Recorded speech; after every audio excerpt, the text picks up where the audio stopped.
চার লক্ষ্মীপুর ঈদগাহ ময়দান স্থাপিত 2023। আমি আরো কাছ থেকে আপনাদের দেখানোর চেষ্টা করতেছি,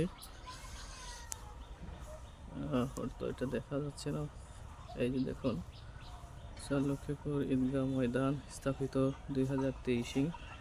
আসলে 2023 সালে এই নামাজ পড়ার স্থানটি নির্মাণ করা হয়। দেখতে পাচ্ছেন এর ভিতরের দৃশ্য। বন্ধুরা দেখতে পাচ্ছেন, এই যে দেখুন আপনাদের একটি নেম প্লেট। রাজশাহী অবস্থান সংলগ্ন লক্ষ্মীপুর ঈদগাহ ময়দানের মিনার। এটিতে মূলত হচ্ছে মিনার বলে এটাকে। দেখতে পাচ্ছেন বন্ধুরা, ঈদগাহ ময়দানের প্যান্ডেলের কাজ শুরু হয়ে গেছে। এখানে এই পবিত্র ঈদ উল ফিতরের নামাজ আদায় করা হবে ইনশাল্লাহ।